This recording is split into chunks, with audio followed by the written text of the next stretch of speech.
Vous savez, il y a toujours des Africains qui resteront les Africains les plus maudits de la terre. Je vois des Africains déjà qui font les commentaires. Ah non, Tyson Fury a vraiment gagné le match. Quand vous regardez, il a dominé le match. Vous êtes méchants. C'est à cause de ces changements de comportement que les Noirs ont toujours été vendus comme des bêtes. C'est à cause de votre comportement que jamais nous n'avons pu réaliser quelque chose de concret. Parce que vous êtes toujours prêts à rabaisser l'Africain noir. Quand vous regardez le visage de Tyson Fury, le visage de Francis Ngannou, qui a reçu plus de points et de coups, qui son visage à la fin du combat ressemblait à un voleur de poulet, qui est allé au sol pratiquement près de 2 fois. Qui c'est qui tenait sur ses pieds? C'était Francis Ngannou. Le premier juge arbitre a donné la victoire à Francis Ngannou pour une raison simple. Il a dominé le match. Dans les coups, il a dominé le match. Mais aujourd'hui, on a assisté au plus grand vol du siècle.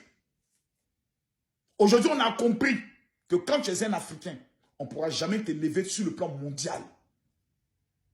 On va toujours trouver des argumentations.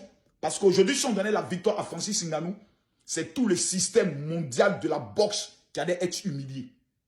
Un homme, un amateur, qui n'est même pas de la discipline, qui vient dans la discipline et qui humilie le champion du monde que certaines personnes considèrent comme le champion de tous les temps. Il l'humilie, il le met à terre. Mesdames, Mesdemoiselles et Messieurs, impossible n'est pas camerounais. Francis Ngannou a gagné ce match haut les mains.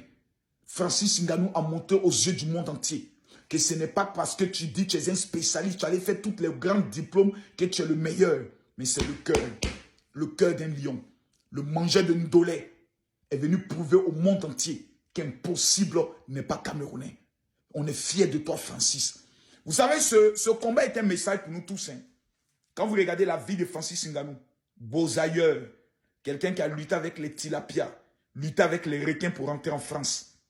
Mais cet homme avait toujours un rêve. Un jour, je vais marquer ma génération. Il prend le soin de se mettre en contact avec des personnes qui peuvent l'introduire dans son rêve. Il ne s'arrête pas, il ne s'assied pas. Il n'attend pas le temps de Dieu, il force le destin. Il comprend que dans la vie dans laquelle nous sommes, c'est les opportunités qui peuvent t'amener loin. On lui propose un match, pas dans sa discipline. 10 millions de francs CFA, 10 millions plutôt de dollars pour celui qui perdra le match. 20 millions pour celui qui gagne. Il dit, cette opportunité, je ne peux pas la rater. Il saisit l'opportunité. Mesdames, Mesdemoiselles et Messieurs, ce combat-là est un message pour nous tous. Que si tu es déterminé dans ta vie avec le cœur du lion, tu peux réussir ton rêve. Je suis fier de toi, Francis. On a volé la victoire de l'Afrique aujourd'hui. Vous allez comprendre que nous ne sommes pas aimés. Hein.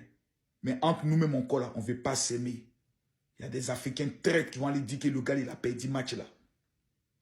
Vous êtes les maudits de la race. Bref, je termine cette vidéo pour dire à tous ceux qui vont suivre cette vidéo.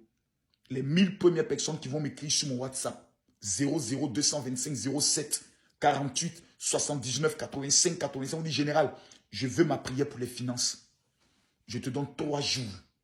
En matière d'argent, ce qui n'est jamais rentré dans ton compte, ce que tu n'as jamais vu, l'Éternel va te localiser parce que rien n'est impossible aussi à Dieu. Que Dieu vous bénisse, que Dieu vous soutienne. Merci à toi, Francis.